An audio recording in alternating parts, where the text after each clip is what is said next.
산 안녕하세요. 네, 오랜만이에요. 어색하지만 네, 너무 오랜만이라서 반가워요. 우리 산을 처음 보는 사람들한테 잠깐 간단하게 자기소개를 부탁해도 될까요? 저는 전산이라고 하고 가구 디자인도 하고 공간 디자인도 하고 이렇게 좀 디자인 하는 업무를 주로 하고 있는 디자인 스튜디오 전산 시스템이라는 회사를 같이 운영하고 있고, 또 많은 사람들에게는 어떤 컬러 쉘브라는 가구를 이제 만들고 판매하는 가구 브랜드로 또 인식되어 있는 약간 그런 브랜드를 운영하고 있습니다. 네. 하고 있는 일이 이게 약간 살짝 설명해 줬는데 조금 더 몇 가지만 더 여쭤볼게요. 일단 전산 시스템을 2018년에 시작한 걸로 알고 있는데 왜 전산 시스템이라는 이름을 가지고 이제 그 가구 모듈을 시작했는지가 좀 궁금해요.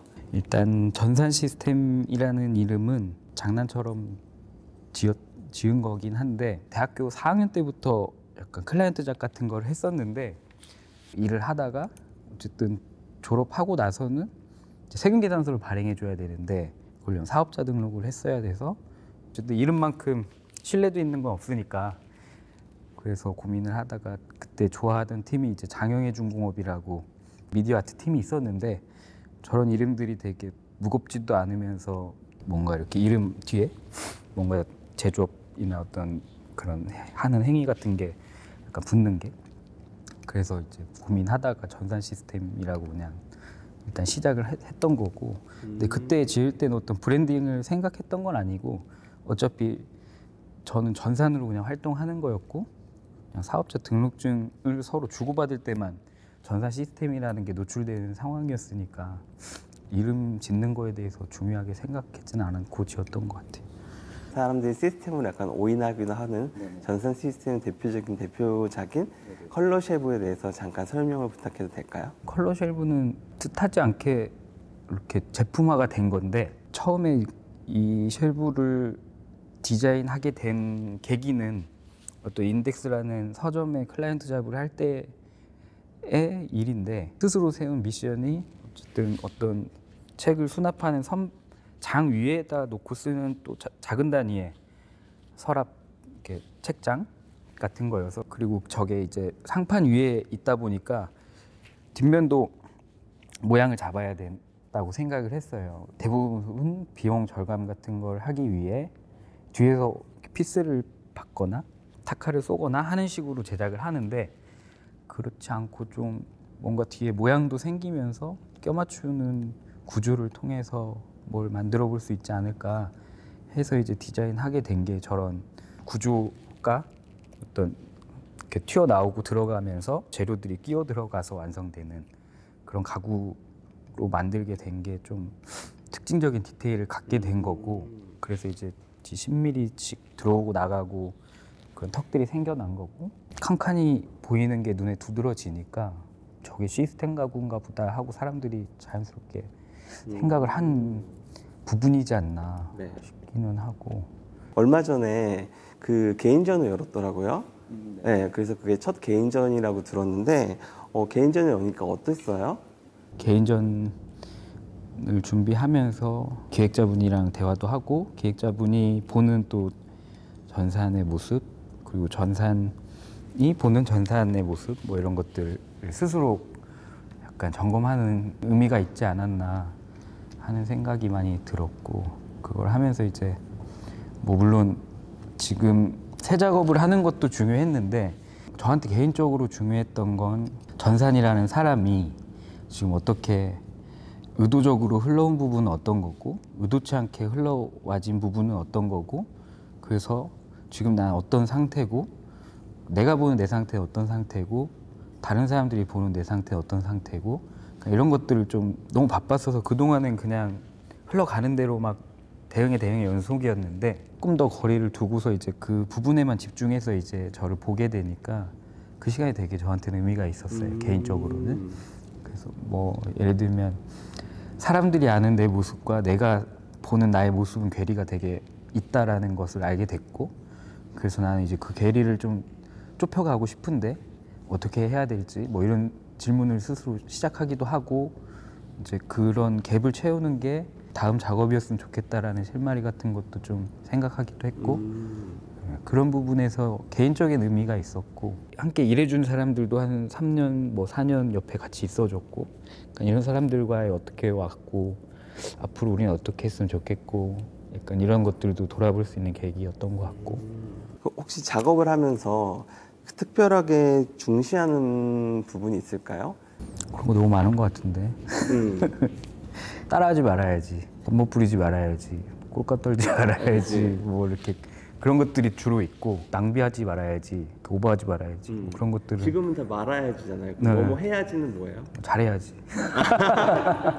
가구든 공간이든 사실 떠올렸을 때 그 형태가 10년을 쓰이고 5년을 쓰이고 1년을 쓰이면서 사람을 불편하지 않게 하려면 잘 작동돼야 된단 말이죠. 그렇다 보면 이 하드웨어를 어떤 거 써야 되지? 이 문구조는 어떻게 풀어줘야지 보기에 있는 모습 그대로 잘 작동하지 공간에서 그러면서 막 디테일을 풀기 시작하는 건데 스스로 이제 다 거기서 시작하는 것 같기는 해요. 파티는 그때 처음 시작하는 곳이었고 되게 다른 교육기관에 비해서 독특한 점이 굉장히 많았었잖아요. 그 중에서 이제 실제로 겪어보니 어떤 점이 가장 흥미로웠어요?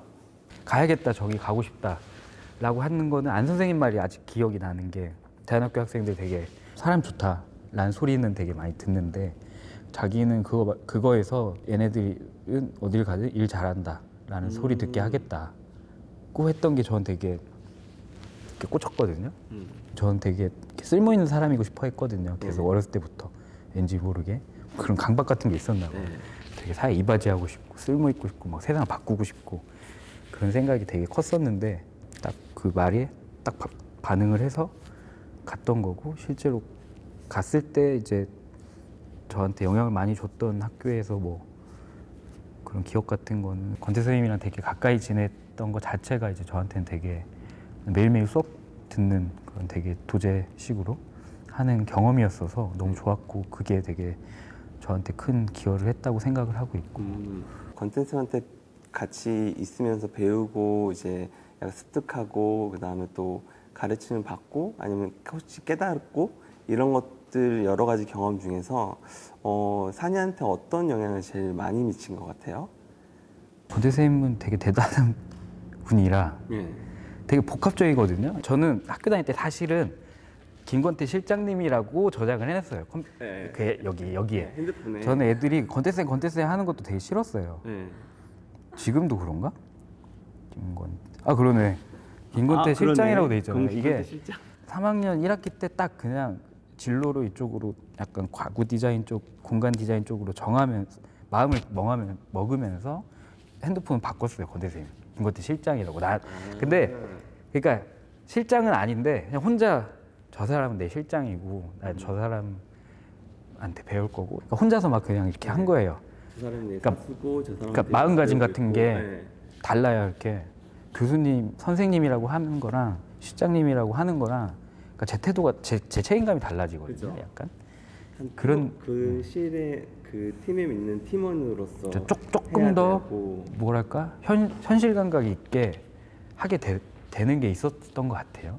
3학년 때인가 갑자기 학교가 새 건물을 짓는데요. 뭐 5층짜리를. 근데 건축가가 뭐 내부 건축은 하는데 실내는 안 한대. 실내 안 한다고. 그럼 또 권태 쌤이 또 가가지고 또 실내를 하는데 권태 쌤이 가면 저도 가서 실내를 해야 되니까 뭐 이제 그때부터 그러니까 내부에 필요한 프로젝트 일들을 뭔가 권태 쌤이랑 같이 진행하는 게 저의 일상이었고 이제 그게 거의 수업이 전부였고 그러다 보니까 이제 그 시간들이 되게 의미가 있었던 건데 영향도 많이 주고 선생님한테 근데 실장님이라고 부른 적은 없는데 이제 내 마음속의 실장. 그쵸. 저는 이제 그렇게 생각을 혼자 미친놈처럼 하고 있었던 거죠. 왜냐면 그때 선생님이 너무 인기가 많아서 줄 서 있고 막 선생님을 실제로 사랑하는 애도 있고 막 뭔가 그들과 다르고 싶었던 것 같아요. 나는 그런 마음보다 더 진짜 나는 일로서 선생님한테 배울 거야. 약간 그런 생각을 진하게 경험하고 나니까 이거에서 안 좋은 점은 어떤 거고 이거에 좋은 점은 어떤 거니까 그럼 나는 안 좋은 점은 좀 이렇게 바꾸고 좋은 점은 이렇게 배우고 그런 게 조금 졸업하자마자 있었던 것 같긴 해요. 그래서 더 독립했을 때 확신이 있었고 그렇게 2, 3년 정도를 권태쌤 밑에서 있다 보니까 좀 분명하게 판단할 수 있었던 것 같긴 해요. 그럼 지금 다니는 배우미들한테 약간 어떤 말을 해준다면 만약 저 같은 사람이 거기에 있다, 나 같은 사람이 그러면 네가 지금 하고 싶은 거를 하는 거에 시간을 쓰는 게 맞아 라는 얘기를 할 것 같아요. 어쨌든 성공한 디자이너들을 보면 다 대부분 아트 디렉터를 겸하더라고요. 그 사람들이 비록 뭐 패션이든 그래픽 디자이너든 서체 디자이너로 시작했지만 어쨌든 그 감각을 가지고서 뭘 하는 거기 때문에 그 사람이 어떤 뭔가 탑에 가면 결국에는 이렇게 다 하게 돼 있다는 느낌을 많이 받았거든요. 미술이라는 게. 김정 선생님이 되게 명료하게 이렇게 그러니까 일이라는 건 원뿔형이래요. 그래서 이렇게 지금 내가 이렇게 뿔의 바닥에 있으면 내가 그래픽 디자이너고 여기는 실내 인테리어 디자이너야. 근데 이렇게 만나서 협업하는 건 너무 어려워, 너무 멀어. 근데 이렇게 꼭대기에 가면 야 하면 이게 다 만난다는 거예요. 그래서 결국 뭘 해도 여기에 가면 결국엔 하고 싶은 거 다 하게 되니까 그냥 고민하지 말고 그걸 올인해서 어떻게든 여기까지 가라고 그 얘기를 이렇게 술 먹으면서 해줬던 것 같아. 근데 그게 그냥 한 귀로 안 흘려 듣고 아 오케이 내가 좀 거기까지 가보겠어. 근데 가보겠어라고 했을 때는 진짜 수단과 방법을 가리지 말고 열심히 해야 되는 건 맞고. 혹시 지금 마음에 품고 있는 비전이나 꿈이 있는지 궁금해요. 앞으로 어떤 것을 성취하고 싶은지. 이룬 것보다 이루고 싶을 게 훨씬 많은 것 같아요. 너무 건강한 삶이다. 아 그래요? 네. 계속 돈도 더 많이 벌었으면 좋겠고 벌어도 없는 게 돈이고 전산 시스템으로서 하고 있는 저의 시도들이 조금 더 지속성 있게 그리고 여전히 신선하게 여전히 재미있게 여기를 근데 그 재미를 보여지는 사람들한테 재미있게 보여주기 위해서 하는 내부의 행위들이 어떤 내부를 힘들게 하거나 다치게 하거나 상처받지 않게 하는 회사를 어떻게 만들 수 있을까가 항상 고민이에요. 예를 들면 뭐 우리가 신제품을 내기 위해서 막 이렇게 서로 싸우고 욕하고 그런 과정을 거치는 게 아니라 재밌게 서로 열심히 하다 보니까 좋은 결과도 나오고 좋은 평가도 받고 약간 그런 구조가 어떻게 가능할까 그런 회사가 그런 게 계속 고민이라 거대한 목표고 그렇게 해서 뭐 그런 구조라는 게 좀 잡히면 좋은 것 같고 개인적으로는 그냥 개인전을 1년에 한 3-4번은 하고 싶은데 시간을 꽤나 많이 써야 되는 일이라 그러니까 새 작업을 하기가 쉽지가 않아요. 근데 개인전이란 데드라인이 있어야 비로소 할 수가 있거든요. 그게 없으면 사실 지금 당장 저기서 막 불이 났는데 저거 불 끄러 가야 돼요. 근데 이제 개인전이란 게 있어야 저 불을 조금이라도 빨리 끄고 빨리 가서 하고 시간을 조금 더 밀도 있게 쓸 수가 있더라고요. 그래서 이제 계속 개인전을 잡아서 만들어 보고 싶거나 제안하고 싶거나 하는 것들의 시간을 꾸준히 쓰는 것. 근데 그렇지 않으면 조금 시간 쓰기가 쉽지가 않아서 그런 바람이 개인적으로는 있고. 마지막으로 이제 뭔가 하고 싶은 말이 있으면은 마음껏 해도 되거든요. 예. 하고 싶은 말이 있으면은 좀 해주세요. 저는 어쨌든 시도하는 중이고 아직 이뤄야 될 게 훨씬 많고 여전히 시행착오 중이고 과정 중인데 약간 젊은 나이에 뭔가 조금 성취한 느낌이 너무 불편해요. 그러니까 너무 그게 부담스럽고 그렇게 보여지는 게 너무 사실은 싫어요. 오히려 제 앞길을 더 막는 느낌이랄까? 제 새로운 시도들을. 그래서 이제 약간 인터뷰도 안 하고 나를 좀 아무도 안 찾아왔으면 좋겠고 작업자로서 어떤 부담감도 있고 스스로 고민하고 뜸들여야 되는 게 있는데 그런 템포 조절을 제가 하고 싶은데 약간 등 떠밀려 할 때도 있고 어떤 압박감이 할 때도 있고 한게 물론 그게 건강한 긴장감인 것 같긴 하고 저 진짜 엄청 꼬질꼬질하잖아요. 저 막 이렇게 사는데 약간 미화될까 봐. 파티가 이제 시작하고 한 지가 벌써 이제 10주년 파티도 했고 이제 11주년이 지나간단 말이죠. 이런 파티에게 있어서 산이는 되게 소중한 존재 같거든요. 그래서 그런 의미에서 산이가 파티에게 해주고 싶은 말이 있다면 어떤 게 있는지 좀 부탁해도 될까요? 일기 학생들 다 그럴 것 같은데 저한테도 되게 인생의 지표, 약간 전환점 같은 거일 거예요. 왜냐하면 처음 뭔가 생기는 학교에 뭔가를 간다고 했을 때 그 다짐들은 뭐 대부분 일기들은 그런 게 좀 유별났을 거라고 생각을 해서 그냥 새삼 내가 그렇게 뭔가 마음을 먹은 지가 벌써 10년이 됐다고? 라는 생각, 그런 말로 들리고 개인적으로는 제가 활동하면서 학교에 뭐 연락하거나 뭐 학교에 살갑거나 그러진 않지만 그냥 내심 제가 안 망하고 그리고 나쁜 짓 안 하고 뭔가 밥 벌어먹고 살고 있으면 그게 되게 학교에는 되게 큰 메시지가 된다. 그러니 나는 되게 잘해야 된다. 라고 스스로 사실은 생각해요. 그래서 이제 무소식이 희소식이라고 생각하며 계속 어떻게 하면 지속 가능하게 이렇게 좋은 작업을 할 수 있을까 고민을 많이 하고 그게 다 사실 학교를 위한 일이라고 학교의 성과로 수렴된다는 걸 너무 잘 알아요. 제가 잘 활동하는 게.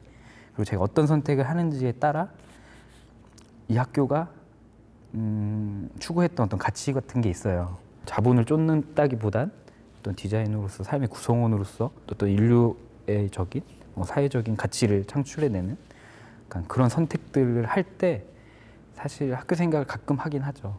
내가 하는 선택이 곧 학교의 선택일 수 있다 생각은. 뭐 물론 막 강박적으로 하는 건 아닌데. 오늘 인터뷰가 너무 재밌었어요, 개인적으로 진짜. 네, 그리고 이제 창작자로서 어떤 일도 일이지만 산이는 지금 대표로서 여러 사람들과 관련돼 있는 그런 것들을 같이 겸하고 있잖아요. 그래서 그런 위치에 있는 사람의 고민도 들어볼 수 있어서 다른 배우미들, 마침 배우미의 그 얘기를 들었던 것 중에서도 오늘은 되게 좀 특별했던 것 같아서 그 인터뷰를 많이 싫어하는 산이가 인터뷰에 응했던 거에서 되게 감사를 생각하고 즐겁게 인터뷰를 마무리해 보도록 하겠습니다. 네네. 수고하셨습니다. 수고하셨습니다.